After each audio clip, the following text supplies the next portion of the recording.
Hello दोस्तों, आप देख रहे हैं आपका अपना चैनल वॉइस ऑफ हक और मैं हूं मोहम्मद अफजल। आज हम आपको ले चलते हैं जोधपुर शहर के उम्मेद अस्पताल ऑडिटोरियम में, जहां इनाम फाउंडेशन और हक स्पोर्ट्स फाउंडेशन की ओर से विद्यार्थियों के लिए करियर काउंसलिंग प्रोग्राम रखा गया है। इनाम फाउंडेशन और हक स्पोर्ट्स फाउंडेशन की ओर से जोधपुर शहर के उम्मेद अस्पताल ऑडिटोरियम में कक्षा 10वीं व 12वीं पास विद्यार्थियों के लिए शिक्षा व करियर काउंसलिंग प्रोग्राम आयोजित किया गया।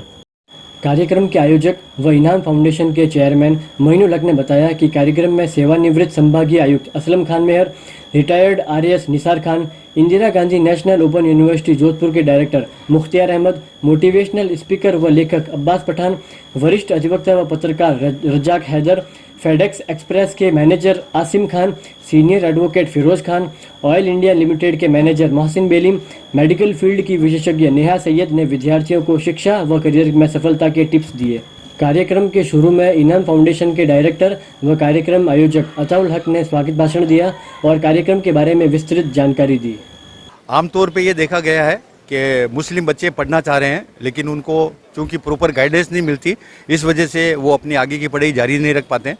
उसी बात को मद्देनजर रखते हुए हक स्पोर्ट्स फाउंडेशन और इनाम फाउंडेशन की तरफ से ये एक प्रोग्राम आयोजित किया गया, जिसमें 12वीं और 10वीं क्लास के पास आउट बच्चों के लिए करियर काउंसलिंग का प्रोग्राम रखा, जिसमें विभिन्न क्षेत्र के आला अधिकारी और एक्सपर्ट्स लोगों को बुलाया और उनसे बच्चों की जिज्ञासा को शांत करने की कोशिश की। बहुत सारे ऐसे बच्चे हैं जो फाइनेंशियल कंडीशन की वजह से नहीं पढ़ पाते हैं, बहुत सारे बच्चे ऐसे हैं जो करियर गाइडेंस की वजह से नहीं पढ़ पाते हैं। तो हमारी कोशिश ये रहेगी कि हम लोग बच्चों को इस तरह से करियर काउंसलिंग करें कि वो आगे कुछ अपनी ज़िंदगी में अचीव कर सकें। रिटायर्ड आरएएस निसार खान ने शिक्षा से पहले तहजीब और तरबियत को महत्व देने की बात कही। उन्होंने पेरेंट्स और बच्चों के विचार में सामंजस्य रखते हुए करियर चयन की बात कही।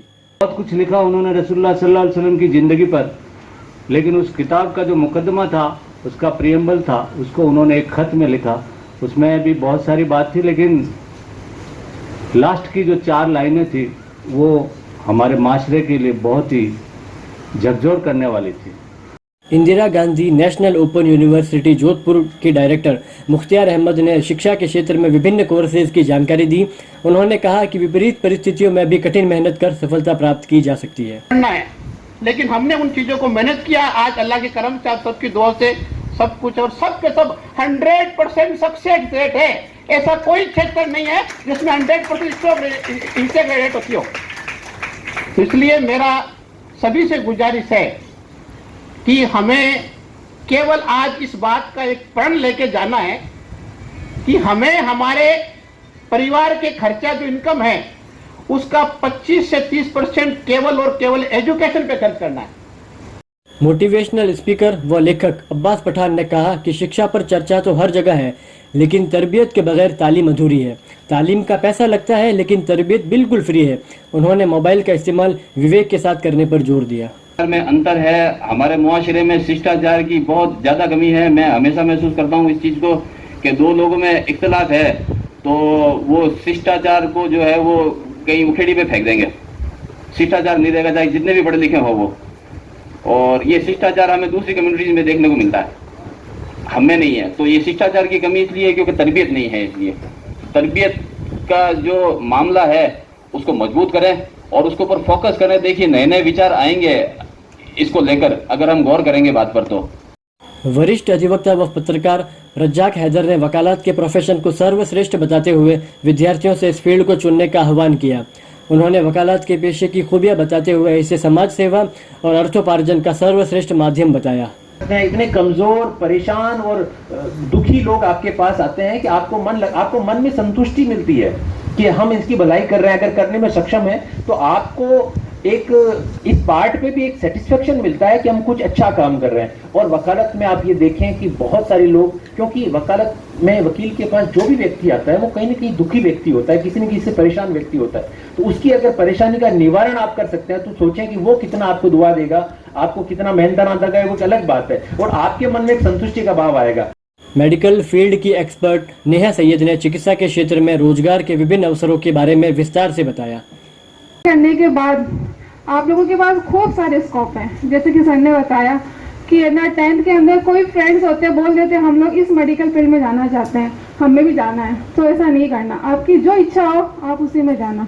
अगर आपका मन है कि हमें बीए करनी तो आप बीए करो, अगर हमें बीएससी करनी तो बीएससी करो, जो फील्ड आपको अच्छा लगे आपको वही सिलेक्ट करना है।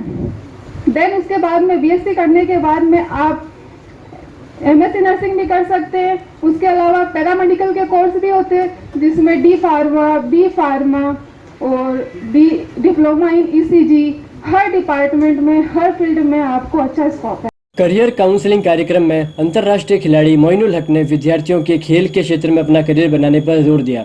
उन्होंने कहा कि वर्तमान में खेल में उम्दा प्रदर्शन करने पर विभिन्न सरकारी सेवाओं में सीधी भर्ती होने की प्रबल संभावना रहती है। मेरा ये मानना है और विश्व विजेता की मैंने बात आपसे कही है और मैं आपसे इस मौके पे ये बताना चाहता हूँ कि स्पोर्ट्स का भी बहुत अच्छा फील्ड है, सिर्फ खेलने वाले बच्चों के लिए नहीं है कि गिल्ली डंडा खेल के आगे बहुत सारे ऐसे खेल हैं जिसमें आप अपना करियर बना सकते हैं।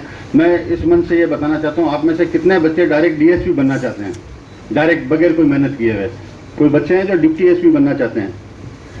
हाथ खड़े करें जो बच्चे डिप्टी एसपी बनना चाहते हैं डायरेक्ट। चलिए, शायद संकोच खड़ा नहीं कर पा रहे हैं, लेकिन मैं आपको जो राज्य सरकार की खेल पॉलिसी उसके बता देता हूँ। राज्य सरकार में जितनी भी वैकेंसी निकलती है उसमें 2% आवश्यक रूप से खिलाड़ियों का कोटा होता है, वो सफाई कर्मी से लेके और डिप्टी एसपी तक के पद के लिए है। दूसरा, राज्य सरकार ने अभी एक और योजना बनाई है out of turn. Out of turn से ये मतलब है कि अगर आप ओलंपिक स्तर पे खेलते हैं या एशियन स्तर पे खेलते हैं और वहाँ पे अगर मेडल लेके आ जाते हैं तो आपको डायरेक्ट डिप्टी एसपी बनाएंगे, चाहे आप ग्रेजुएट भी नहीं है।